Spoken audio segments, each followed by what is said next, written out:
நாமத்துக்கு நன்றி செலுத்துகிறோம் ராஜா.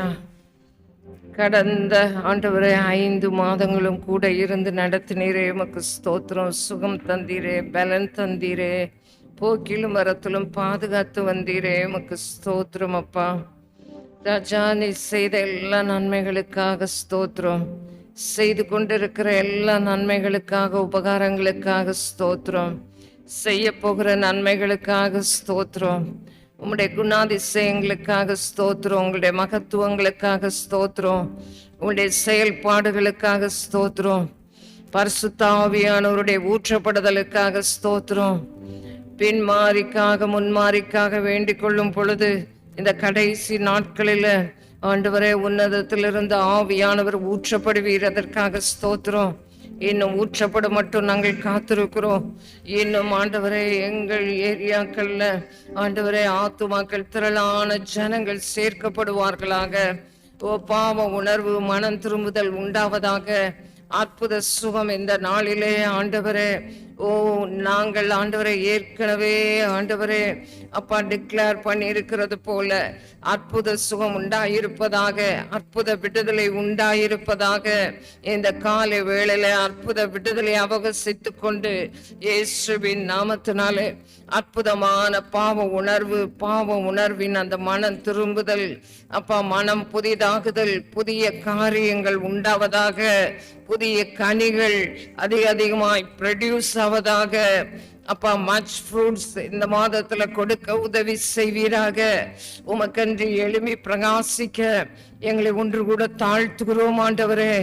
உம்மை நோக்கி பார்த்து ஆண்டவரே இப்பொழுதே துதிக்கிறோம். உம்மை பற்றி கொண்டு, உம்மை பற்றி பேசி, உம்முடைய நாமத்தை குறித்து யெகோவா ஈரே, எங்களுடைய யெகோவா ஷாலோம், எங்களுடைய யெகோவா ஷமா என்று சொல்லி உயர்த்துகிறோம். எங்களுக்கு எல்லாவற்றிற்கும் எல்லாமாய் இருக்கிறவரே, உமக்கு ஸ்தோத்திர செலுத்துகிறோம். இந்த காலை வேளையிலே ஒன்று கூட ஆண்டவரே அப்பா, உங்களுடைய ரத்தம் சகல கரைகளையும் சகல குறைகளையும் நீக்கி, கரை திரை ஒன்றும் இல்லாமல் பிழையற்றவர்களாய், மாசற்றவர்களாய், குற்றமற்றவர்களாய் உம்முடைய ரத்தத்தின் வல்லமை இந்த காலை வேளையிலும் எங்களை கழுவி சுத்திகரிப்பதாக. அப்பா, எங்களுக்குள்ளே ஆண்டவரே இன்னும் பரிசுத்தம் மட்டும் அதிகரிப்பதாக. உம்முடைய குணாதிசயங்கள் அதிகரிப்பதாக. ஓ, இன்னும் நீதி செய்ய உதவி செய்வீராக. நீதியின் கனிகளை கொடுக்க அப்பா, ஆவியின் கனிகளை உடையவர்களாய் இன்னும் அதிகமாய் கனிகளிலே பெருகி கொண்டே இருக்க உதவி செய்வீராக. எங்களை சுத்திகரிக்கும் உம்முடைய வல்லமைக்காக நன்றி. பரிசுத்த ஆவியானவரே, இந்த காலை வேளையிலுமே வரவேற்கிறோம். சுவிசேஷ வசனங்களை விதைத்து ஆண்டவரை ஏராளமான ஆத்துமாக்களை அறுவடை பண்ண உதவி செய்வீராக. இது அறுவடையின் காலம்.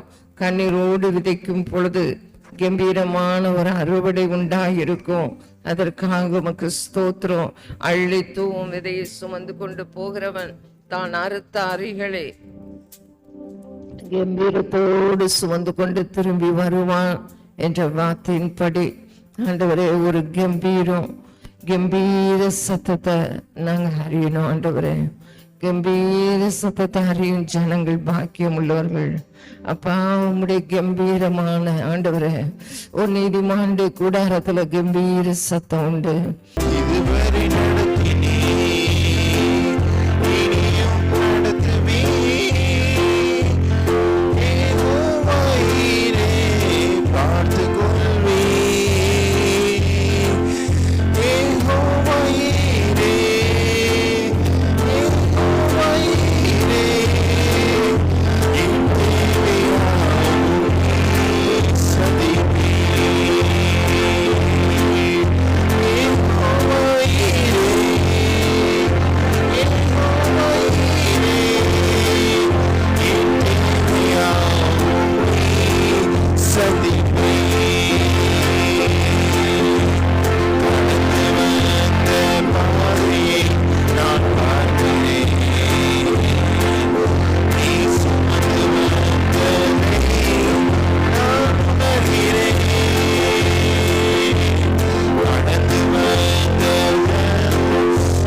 நேசிக்கியே உம்மை தானே என் தெய்வமே என் இயேசுவே.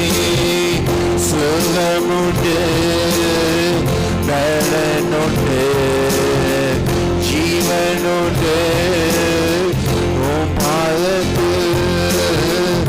நேசிக்கியே உம்மை தானே என் தெய்வமே என் இயேசுவே.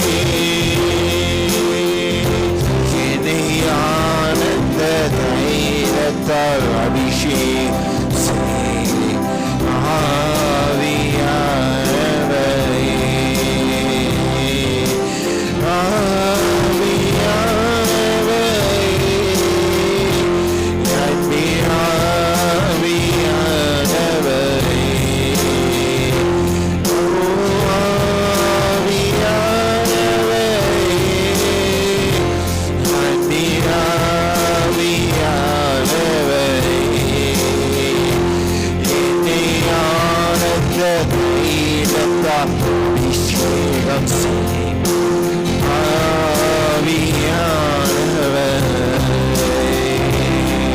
யாத்திரம் 12:22 ஈசோப்பு கொத்துகளின் கொழுந்தை எடுத்து கிண்ணியில் இருக்கும் இரத்தத்தில் தேய்த்து அதில் இருக்கும் அந்த இரத்தத்தை வாசல் நிலைக்காகில் மேற்சட்டத்திலும் வாசல் நிலைக்காகில் 2லும் தெளியுங்கள் என்று ஆண்டவர் இங்கே இஸ்ரவேல் ஜனங்களுக்கு கட்டளையிட்டார்.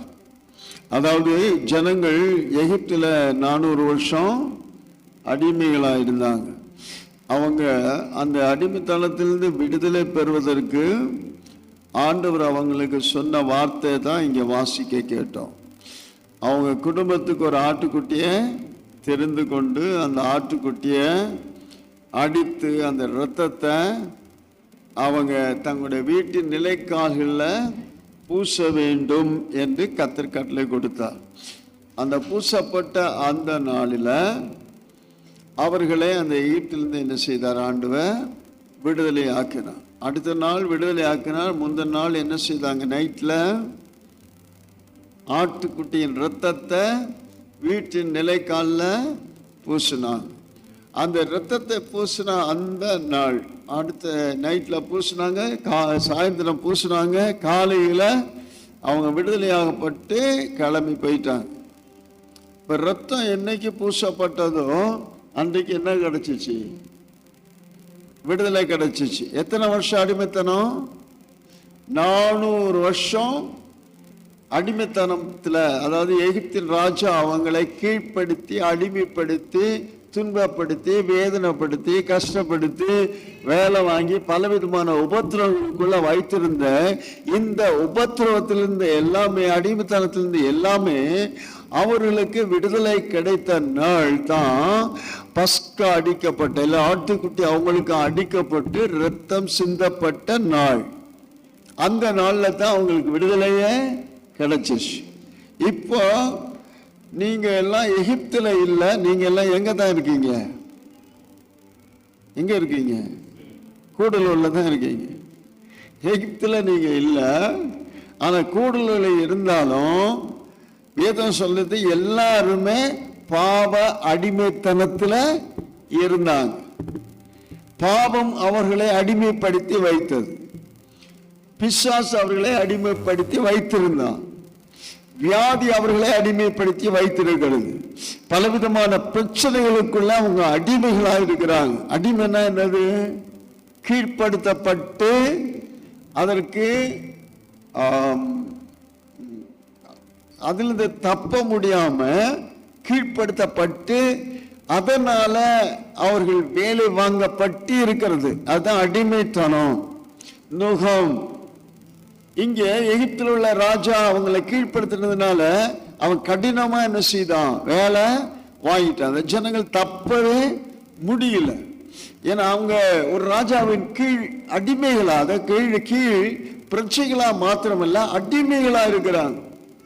இன்றைக்கு நம்ம தேசத்துல ஆளுகை செய்யறவங்களும் அவங்கள நம்ம தேசத்து ஜனங்களை அடிமைப்படுத்தி கீழ்ப்படுத்தினா இவங்க கீழ்ப்படுத்தப்பட்டிருப்பாங்க. இப்ப சுயாதீனம் இருக்குது, ஆனா பல சட்டங்களை போட்டு கீழ்ப்படுத்தினா அவங்க அடிமைகள் ஆயிருவாங்க இல்லையா? அப்ப இதே போல எகிப்து ராஜா அவங்களை கீழ்ப்படுத்தி அடிமைப்படுத்தி வேலை வாங்கிட்டு இருந்தான். இதே போலதான் பிசாசு இன்னைக்கு ஜனங்களை என்ன செய்யறான்? கீழ்ப்படுத்துகிறது மாத்திரமல்ல, அடிமைப்படுத்தி அவங்கள உபத்திரப்படுத்தி பலவிதமான சங்கடமான சூழ்நிலைகளை வாழ்க்கையில கொடுத்து அவங்கள வேதனைப்படுத்தி கொண்டிருக்கிறான். இந்த பாவ அடிமைத்தனத்திலிருந்து, பிசாசின் அடிமைத்தனத்திலிருந்து, பல பிரச்சனைகளாகிய அடிமைத்தனத்திலிருந்து, நுகத்தடியிலிருந்து விடுதலை கொடுக்கதான் ஆண்டவர் சொன்னாரு, ரத்தம் தெளிக்கப்பட வேண்டும், ரத்தம் சிந்தப்பட வேண்டும். அன்றைக்கு ஆட்டுக்குட்டியின் ரத்தம் சிந்தப்பட்டது, இன்றைக்கு இயேசு கிறிஸ்துவின் ரத்தம் நமக்காக சிந்தப்பட்டிருக்கிறது. அல்லேலூயா. அந்த இயேசு கிறிஸ்துவின் ரத்தம் என்றைக்கு சிலுவையில அடிக்கப்பட்டு கொடுக்க அதை விசுவாசிக்கிற நாள்ல நாம் அடிமைத்தனத்திலிருந்து என்ன செய்கிறோம்? விடுதலை ஆக்கப்படுகிறோம். அல்லேலூயா. அதை விசுவாசிக்காத மனிதன் அடிமைத்தனத்திலிருந்து விடுதலை பெற முடியாது, கட்டுகளிலிருந்து விடுதலை பெற முடியாது.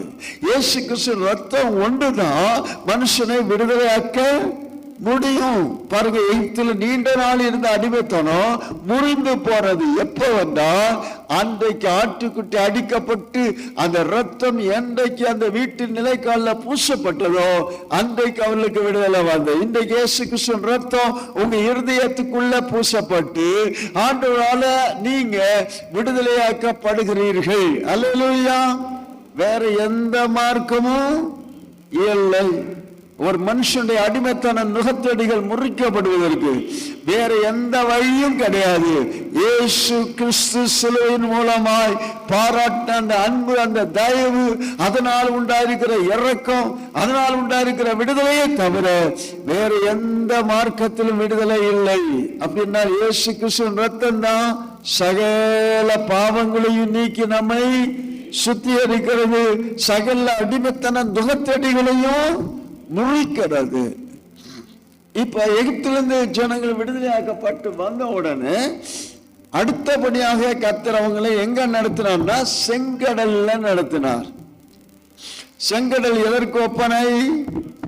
ஞானஸ்நானத்துக்கு ஒப்பனை. 1 கொரிந்தியர் 10:1 நீங்க படிக்கிறீங்க. அன்று ஞானஸ்நானத்துக்கு அடையாளமாக கர்த்தர் ஜனங்களை எங்க நடத்தினாரு?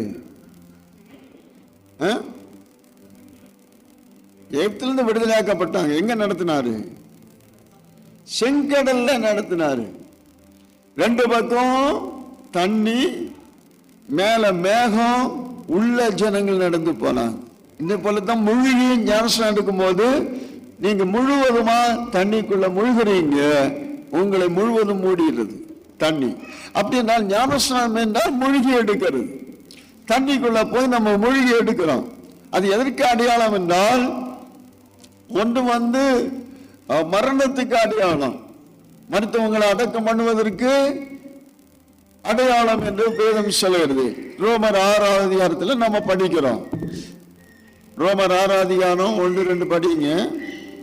மரணத்துக்குள்ளாக ஞானஸ்நானம் பெற்றோம். அப்படின்னா என்ன அர்த்தம்னா, இங்க இஸ்ரவேல் ஜனங்கள் எகிப்திலிருந்து விடுதலையாகப்படுவதற்கு அவர்களுக்காக ரத்தம் சிந்தப்பட்டது. அந்த ரத்தத்தின் மூலமாய் விடுதலை பெற்ற ஜனங்கள் அடுத்தபடியாக அந்த சமுத்திரத்திற்குள்ளாக கடந்து சென்று அவர்கள் கரையேறினார்கள். அது எதை காட்டுகிறது என்றால், இரத்தத்தின் மூலமாய் விடுதலை பெற்ற ஜனங்கள் அந்த தண்ணீருக்குள் போய் ஞானஸ்நானத்தினால அவர்கள் முற்றும் விடுதலையாக்கப்படுகிறார்கள். அல்லேலூயா சொல்லுங்க. முற்றும் விடுதலைன்னா, இப்பொழுது அவர்களை அடிமைப்படுத்தின துரத்தின இந்த பார்வோனின் சேனை இந்த சமுத்திரத்தில் மூழ்கி அவங்களுக்கு இப்ப ஆளுகை ஒன்று இல்லாம இஸ்ரவேல் ஜனங்களுக்கு முழு ஃப்ரீடம் கிடைச்சிச்சு. ஒரு அல்லேலூயா சொல்லுங்களேன். இப்ப ஞானஸ்நானம் எடுக்கும் பொழுதுதான் உங்களுக்கு பூரண விடுதலைய கர்த்தர் கட்டளை இடுகிறார் இல்ல, கட்டளை இட்டு இருக்கிறத நீங்க அனுபவிக்கிறீங்க. அல்லேலூயா. அப்ப ஏற்கனவே ஆண்டவர் ஆயத்தம் பண்ணதை நீங்க பெற்றுக்கொள்வதற்கு தான் கிறிஸ்துவுக்குள்ள கீழ்ப்படிந்து விசுவாசித்து தண்ணீர் ஞானஸ்நானம் எடுக்கிறீங்க. எடுக்கும் பொழுது உங்கள் மேல் இருக்கிற நுகம் முழுவதும் முறிக்கப்படுகிறது. இப்ப பாருங்க, இந்த எகிப்தின் சேனை துரத்திக்கிட்டே வந்தான், அவன் தண்ணிக்குள்ள அழிந்து போயிட்டான். இப்ப அவர்கள் மேல எந்த ஆளுகையும் இல்லை. இப்ப ஞானஸ்நானத்துக்குள் நீங்க போகும்போது பிசாசுக்கும் வியாதிக்கும் அது எல்லாமே சேர்ந்து மரணமாகிறது.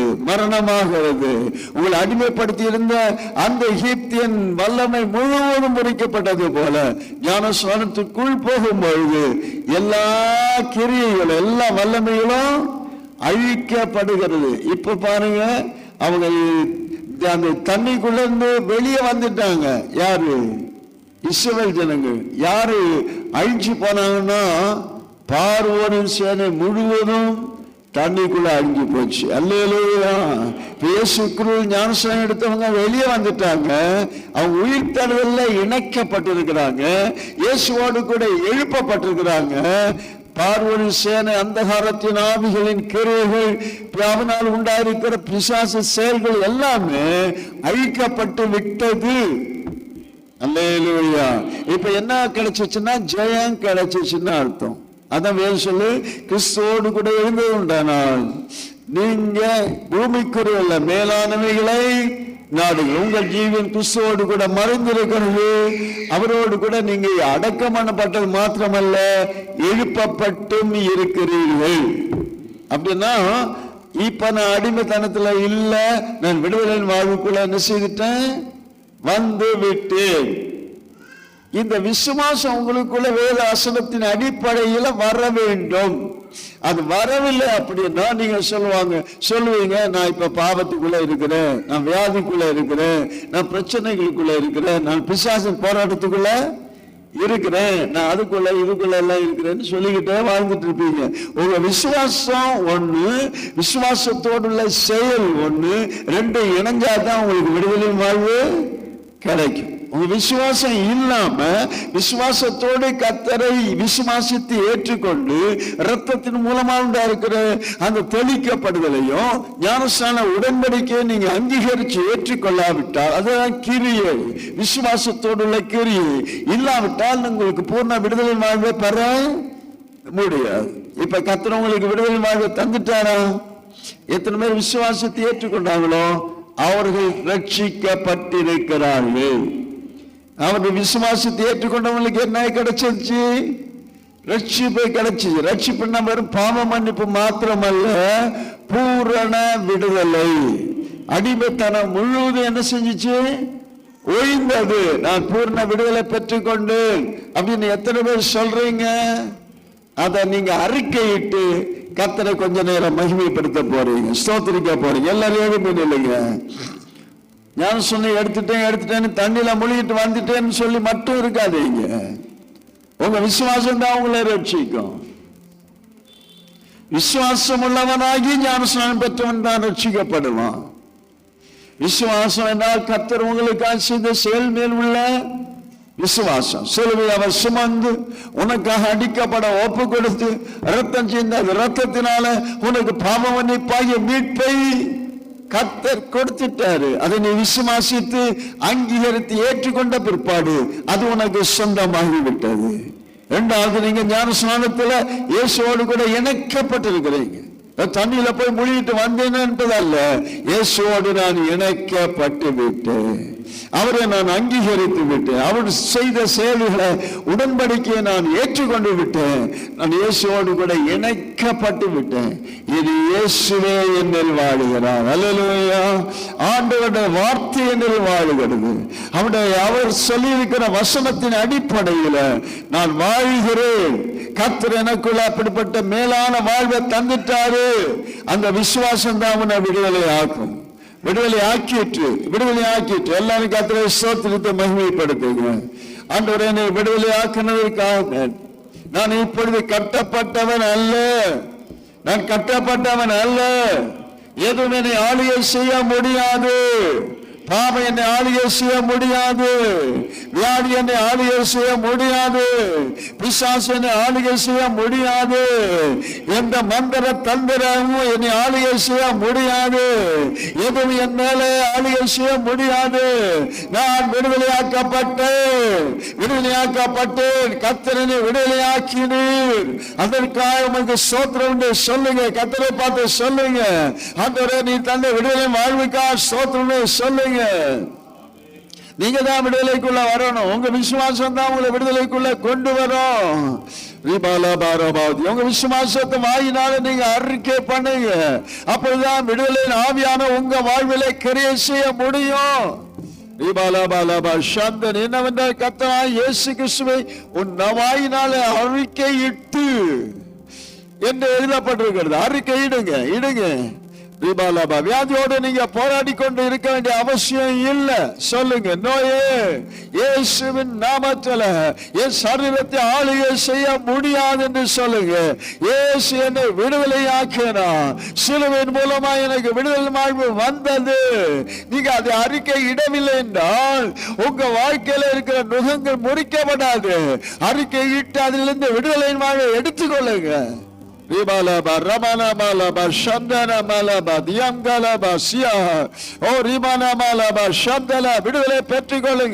பெற்றுக்கொள்ளுங்க.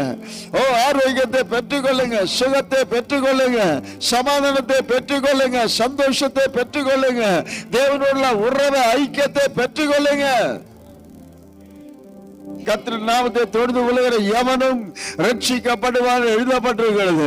பூர்ண ரட்சிப்பை பெறுவதற்காக கர்த்தரை நன்கு ஆராதிங்க. பகைஞனையும் பழிக்காரனை அடக்கி போட குழந்தைகள் பாலகர் வாயினால துதியை உண்டு பண்ணினார் என்று எழுதப்பட்டிருக்கிறது அல்லவா? நீங்க துதிக்க பரிபூர்ண ஆசீர்வாதத்தின் எல்லைகளுக்குள்ள ஆண்டவர் அளித்த அந்த நன்மைகளுக்குள்ள விடுதலைக்குள்ள அந்த சமாதானத்துக்குள்ள வெற்றியுள்ள வாழ்வுக்குள்ள நீங்கள் பிரவேசிக்கிறீர்கள் என்று அர்த்தம். ஆண்டவர் கொடுத்த விடுதலைக்குள்ள வாழுங்க. வெற்றிக்குள்ள வாழுங்க. ஜெயத்துக்குள்ள வாழுங்க. பரிபூர்ண நன்மைகளுக்குள்ள வாழுங்க. ஆசீர்வாதத்துக்குள்ள வாழுங்க. சுகத்துக்குள்ள வாழுங்க. பலனுக்குள்ள வாழுங்க.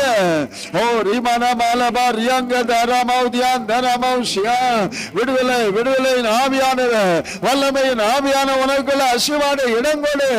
உன் கட்டுகள் பலத்து போக கூடாது. விடுதலை வாழ்வை அனுபவம் பெற்றுக்கொண்ட நீ அந்த விடுதலையில் நிலைத்திருக்க வேண்டியது அவசியம் அல்லவா? எந்த ஒரு நாள்ல ரட்சிக்கப்பட்டேன்னு சொல்லிக்கிட்டு இருக்கிறது அல்ல. இன்றைக்கு அந்த வாழ்வில நிலைத்திருக்க வேண்டுமே. அன்னைக்கு நான் 10 வருஷம் முன்னால ரட்சிக்கப்பட்டேன், ஞானஸ்நானம் எடுத்தேன், இதெல்லாம் வாழ்வு. இன்றைக்கு எப்படி இருக்கிற? இன்றைக்கு அந்த விடுதலைக்குள்ள நிலைத்திருக்கிறாயா? ஏசாயா 49:23 அதுல கடைசி பகுதி நீங்க குறித்து வைத்துக் கொள்ளுங்க. எனக்கு காத்திருக்கிறவங்க வெட்கப்பட்டு போவது இல்லைன்னு சொல்லியிருக்கு. விசுவாசமாக இருக்கிறவங்க வெட்கப்படுவது இல்லை. ரோமர் 10:11 இருக்கு. ஏசாயா 49:23 அவருக்காக காத்திருக்கிறவங்க வெட்கப்படுவதில்லை என்பதை நீ அறிந்து கொள்வாயின்னு இருக்குல்ல. டக்குன்னு எடுத்தவங்க பார்த்தா இருக்குன்னா தலையவாத ஆட்டுங்க. பைபிளே இல்லை இருக்கா? பார்த்தியா, அவர் ஒருத்தர் தான் எடுத்து பைபிளை உடனே பார்க்குறாரு. ரெஸ்பாண்ட் பண்ணணும். போதகம் அதிகாரமுடையதா வல்லமை உள்ளதா வரணும்னா வர நீங்கள் என்ன செய்யணும்? எடுத்து வாசிக்கணும். 49:23 கடைசி. இப்போ எடுக்காதீங்க, நீங்கள் பிந்திட்டீங்க. எனக்கு காத்திருக்கிறவங்க வெட்கப்படுவது இல்லை. ரோமர் 10:11 விசுவாசிக்கிறவன் வெட்கப்படுவது இல்லை. கர்த்தருக்குள்ள அவர் மகிழ்ச்சியாக இருக்கணும்னு சொல்லி விரும்புகிறாரு. ஜூன் மாதத்தில் இறுதி வாரத்தில் என்ன இருக்கும்? குயிஸ் ப்ரோக்ராம் இருக்கும். நெகேமியாவில் 8:10 கர்த்தருக்குள் மகிழ்ச்சியாக இருப்பதே பலன். அதுவும் கடைசி பகுதியில் இருக்குது. ஆண்டவர் மகிழ்ச்சியாக இருக்க விரும்புகிறார். இந்த 3 காரியத்தை உங்களுக்கு சொல்ல ஏவப்பட்டேன், அதனால நான் சொல்கிறேன். கர்த்தருக்குள் மகிழ்ச்சியாக இருக்க ஆண்டவர் விரும்புகிறார். மகிழ்ச்சியை ஆண்டவர் விரும்புகிறார். நெகேமியா 8:10 கடைசி பகுதி மட்டும் மகிழ்ச்சியாக இருப்பதே நம்முடைய ஜனங்கள் மகிழ்ச்சியா இருக்கணும்னு சொல்லி தான் தேவன் என்ன செய்றாரு, விரும்புறாரு. ஜனங்கள் தேவனுக்கு இணங்கி, அதுக்கு முந்தின வசனம் 8ல் இருக்கு, நியாயப்பிரமாணத்தின் வார்த்தைகளை கேட்ட பொழுது தீர்க்கமாக 8வது வசனத்தில் இருக்கு, தேவனுடைய நியாயப்பிரமாண புஸ்தகத்தை தீர்க்கமாக வாசித்தாங்க, அர்த்தம் சொன்னாங்க, வாசித்தது அவர்களுக்கு விளங்க பண்ணினார்கள். ஜனங்கள் எல்லாரும் வார்த்தையை கேட்ட போது அழுதபடியினால நெகேமியா, எஸ்ரா, ஆசாரியன், லேவிய சகல ஜனங்களை நோக்கி, இது தேவனாகிய கர்த்தருக்கு பரிசுத்தமான நாள், நீங்க துக்கப்பட அழ வேண்டாம், நீங்கள் போய் கொழுமையானதை புசித்து மதுரமானதை குடித்து ஒன்றுமில்லாதவர்களுக்கு பங்குகளை அனுப்புங்கள். இந்த நாள் நம்முடைய ஆண்டவருக்கு பரிசுத்தமான நாள், விசாரப்பட வேண்டாம், கர்த்தருக்குள் மகிழ்ச்சியா இருப்பதே உங்களுடைய பலன் என்று சொல்லப்பட்டிருக்கிறது. இன்னும் சில காரியம், கம்யூனியன் எடுக்க போகிறோம். புதிய உடன்படிக்கையின் ரத்தம். இந்த மாதம் என்னது? புதிய மாதம். கிறிஸ்துவின் ரத்தத்தினுடைய அடையாளம் புது உடன்படிக்கையை நிலைநாட்டுறதுக்கு தான் ரத்தம் சிந்தப்பட்டது. அந்த பாத்திரம் புது உடன்படிக்கை அல்ல, பாத்திரம் புது உடன்படிக்கை அல்ல. அந்த பாத்திரம் ஒரு சாதாரணமான பாத்திரம் தான். கிறிஸ்துவின் ரத்தத்தில் உள்ள புதிய உடன்படிக்கைக்கு அடையாளம் கிறிஸ்துவின் சரீரமாகிய அப்பம். கிறிஸ்துவின் சரீரமாகிய அப்பத்தை குறித்து பேசுகிறது. இதை புரிந்து கொள்ளணும். இது அவருடைய உண்மையான சரீரம். ஆனா அதுக்கு அடையாளம் என்னது? பவுல் அவங்கள அந்த பாத்திரத்திலிருந்து குடிக்கவும் அந்த பாத்திரத்தை சாப்பிடவும் சொல்றத கவனிக்கணும். கர்த்தருடைய பந்தியை சரியாக நடத்துவது அவசியம் என்று சொல்லி இதற்குரிய விளக்கங்கள் எல்லாம் பார்க்கும் பொழுது வசனம் 1 கொரிந்தியர் 11:25, இந்த பாத்திரம் என் இரத்தத்தினாலாகிய புதிய உடன்படிக்கையாயிருக்கிறது, நீங்கள் இதை பானம் பண்ணும் போதெல்லாம் என்னை நினைவு கூறும்படி செய்யுங்கள். இது கிறிஸ்துவின் இரத்தத்தின் அடையாளம். பாத்திரத்தில் பானம் பண்ணும் பொழுது அந்த திராட்சை ரசம் கிறிஸ்துவின் இரத்தத்தின் அடையாளமாய் இருக்கிறது. புதிய உடன்படிக்கையை நிலைநாட்டுகிறது. முதல்ல என்ன படிச்சோம்? புதிய உடன்படிக்கையின் ரத்தம். இது என்னது? நியூ கவனன்ட், புதிய உடன்படிக்கையின் ரத்தம். இன்னொரு வசனம் இருக்கு, புதிய உடன்படிக்கையின் மத்தியஸ்தர். அவரோடு நம்ம இணைக்கப்படுகிறோம், அவரோடு ஐக்கியப்படுகிறோம் என்று சொல்லி நம்ம பார்க்கிறோம். புதிய உடன்படிக்கைன்னு சொல்லிட்டு நிறைய வசனம் இருக்கு. லூக்கா 22:20 இருக்கு, எபிரேயர் 9 இருக்கு, நீங்க வீட்டில் போய் வாசிக்கலாம். இன்னும் 1 கொரிந்தியர் 10 இருக்கு. நாம் ஆசீர்வதிக்கிற ஆசீர்வாதத்தின் பாத்திரம் கிறிஸ்துவனுடைய இரத்தத்தோடு சம்பந்தப்பட்டது. கிறிஸ்துவனுடைய இரத்தத்தின் ஐக்கியம். நாம் பிற்கிற அப்பம் கிறிஸ்துவனுடைய சரீரத்தின் ஐக்கியமாய் இருக்கிறது என்று சொல்லி புது உடன்படிக்கையின் ஊழியக்காரராய் இருக்கும்படிக்கு அவரே எங்களை தகுதியுள்ளவர்கள் ஆக்கினார் என்று சொல்லி 2 கொரிந்தியர் 3:6. புதிய உடன்படிக்கையின் ஊழியக்காரராய் இருக்கும்படிக்கு அவர் விரும்புகிறார். அவரே எங்களை தகுதியுள்ளவர்கள் ஆக்கினார் என்று சொல்லி பவுல் சொல்லுகிறார். இது ஆவிக்குரியதாய் இருக்கிறது. இந்த உடன்படிக்கை எழுத்துக்குரியது அல்ல, இது ஆவிக்குரியதாய் இருக்கிறது என்று சொல்லி பார்க்கிறோம். அதனாலதான் அபாத்திரமா என்ன செய்யக்கூடாது? பானம் பண்ணக்கூடாது. அபாத்திரமா அப்பத்தை புசிக்க கூடாது. கர்த்தருடைய சரீரம் ரத்தத்தை குறித்து நம்ம குற்றமுள்ளவர்களா இருக்கக்கூடாது.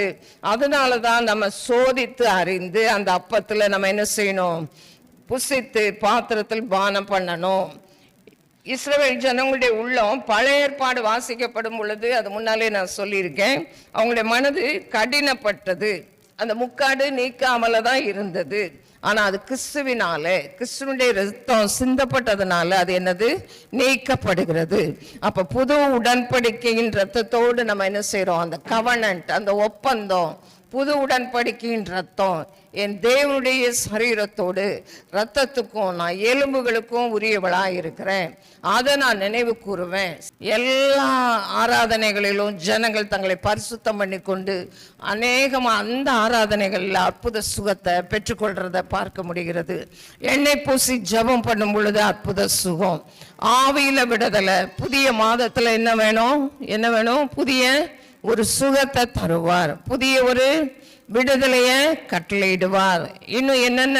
புதிய அந்நிய பாஷை வரங்களை தருவார், புதிய காரியத்தை ஆண்டவர் செய்ய போறாரு. ஆனா காத்திருந்தா அவங்களுக்கு என்ன கிடையாது? ஷேம் கிடையாது. ஆண்டவரே உங்கள்கிட்ட நான் காத்திருக்கிறேன், அதனால நான் என்ன செய்ய மாட்டேன்? வெட்கப்பட மாட்டேன். 49:23 மனசுல இருத்தி எழுதி வைத்து கொள்ளுங்கள். உண்மை விசுவாசிக்கிற நான் வெட்கப்படுவதில்லை. நேற்றைய ஆண்டவர் பேசினார் உபவாச ஜபத்தில், விசுவாசிக்கிறவன் பதற மாட்டான் அப்படின்னு சொல்லி. இன்றைக்கு ஆண்டவர் சொல்லுகிற காரியம், விசுவாசிக்கிறவன் வெட்கப்படுவதில்லை. ரோமர் 10:11. விசுவாசிக்கிறவன் இந்த மாதத்துல முழுசும் என்ன செய்ய மாட்டான்? வெட்கப்பட மாட்டான். கர்த்தருக்குள்ள மகிழ்ச்சியா இருக்கிறதான் பலன். ஆண்டவரே, நீங்க நான் மகிழ்ச்சியா இருக்க விரும்புறீங்கப்பா, மகிழ்ச்சியா இருக்க விரும்புறீங்க, உம்மை கொண்டாட விரும்புறீங்க. அந்த மகிழ்ச்சியை திருடும்படிக்கு ஞான ஸ்நானத்தை குறித்து கேள்விப்பட்டீங்க. அந்த சேனை எதுவும் போராடுகிற ஆவி அதெல்லாம் ஒன்றுமில்லாமல் இல்பொருளாகும். இன்று கண்ட எய்த்தியனை நீ இனி பார்க்க மாட்ட. ஓ தேங்க்யூலோ. அடிமைத்தன பாவம் எல்லாம் புதைக்கப்பட்டு போகிறது ஞானஸ்நான உடன்படிக்கையினால. இந்த புதிய கவனன்ட், இயேசு கிறிஸ்துவினுடைய அந்த புதிய கவனன்ட், புதிய உடன்படிக்கையினால் ஆகிய இரத்தத்தின் வல்லமை, ஓ புதிய உடன்படிக்கையின் மத்தியஸ்தரோடு உள்ள ஒரு பிணைப்பு, இணைப்பு, அந்த ஐக்கியம் ஆண்டவரை எங்களுக்கு தந்திருக்கிறதற்காக ஸ்தோத்திரம் என்று சொல்லுங்க. ஸ்தோத்திரம் அப்பா என்று சொல்லுங்க. ஸ்தோத்திரம் அப்பா என்று சொல்லுங்க. ஆண்டவரிடத்துல ஓடி ஓடி வாஞ்சியோடு காத்திருக்கிறாய் என்றால், ஒரு காரியத்திற்காய் நீ காத்திருக்கிறாய் என்றால், நீ வெட்கப்படவே மாட்டாய் என்பதை நீ அறிந்து கொள்வாய். நீ நிச்சயமாகவே அறிந்து கொள்வாய். உன் கண் அதை காணும், உன் கண் அதை காணும். நீ வெட்கப்பட்டு போவதில்லை. இனி நீ வெட்கப்பட்டு போவதில்லை. இனி உன் முகம் செத்து போவதில்லை. ஓ ரகந்தல ரக சந்தல பாரியாங்கல பங்க சங்கலபா லேபரகந்தல பசியா கலபா. சத்ருவுக்கோ வெட்கத்தை உடுத்துவேன், நான் உடுத்திட்டேன். உரபாதல பகா சகலபா. அபிஷேகம் பண்ணப்பட்ட உண்மையிலோ உன் கிரீடம் பூக்கும், உன் தலை உயரும். உன் வெட்கத்துக்கு பதிலாக, நிந்தைக்கு பதிலாக ரெண்டத்தனையான பலன் வரும்.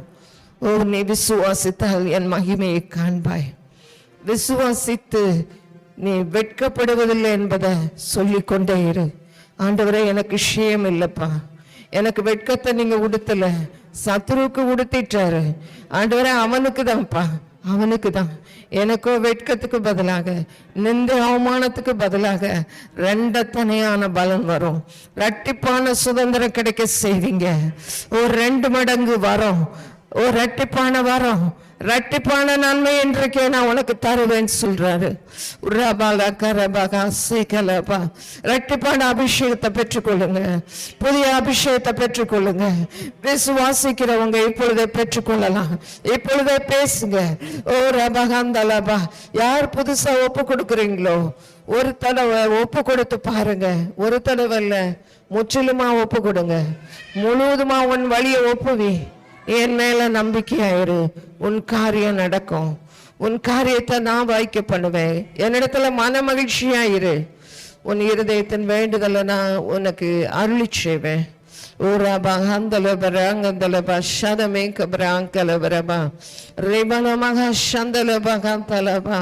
ஓ மன மகிழ்ச்சியா இருந்தாதான் அதுதான் உனக்கு சுகபலனை உண்டாக்குது. ஓ ஆராதிக்கிறதுல சுகபலன், ஆராதனையில சுகத்தாண்டவர் உனக்கு தந்துட்டாரு. இப்ப விசுவாசிக்கிறவங்க பாக்கியவதி.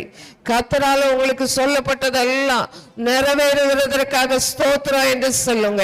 ஆண்டவர் அற்புதமாய் உங்களை தொட்டதுக்காக, விடுதலை கொடுத்ததற்காக, அற்புத சுகம் கட்டளையிட்டதற்காக ஸ்தோத்திரம் என்று சொல்லி சொல்ல முடியுதா?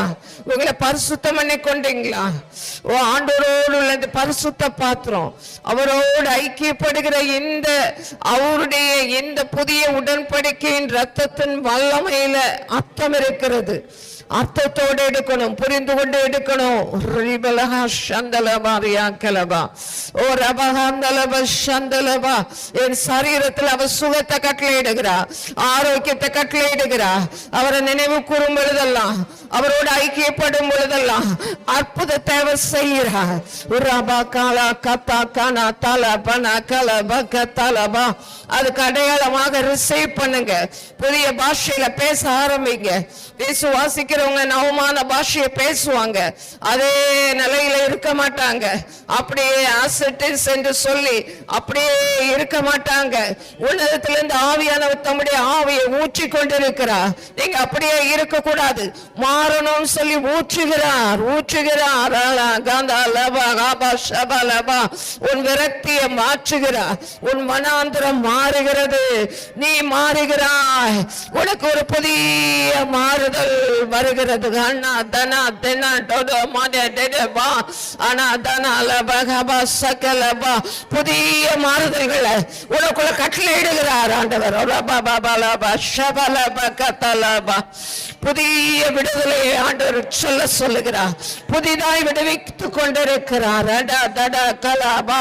கட்டு, காவல், இருள், அந்தகாரம், சாபத்திலிருந்து விடுதலை, அனுகூல அடையாளத்தை அந்நிய பாஷை மூலமாக ஒரு புதிய அடையாள பாஷை. அந்நிய பாஷை ஒரு அடையாளம், அடையாளம். ஓ ரபாக இந்த பாத்திரம் ஒரு அடையாளமாய் வைக்கப்பட்டிருக்கிறது. திராட்சரச ஒரு அடையாளமாய் வைக்கப்பட்டிருக்கிறது. அப்பாவுடைய சரீரத்திற்கு அடையாளமாய் இருக்கிறது.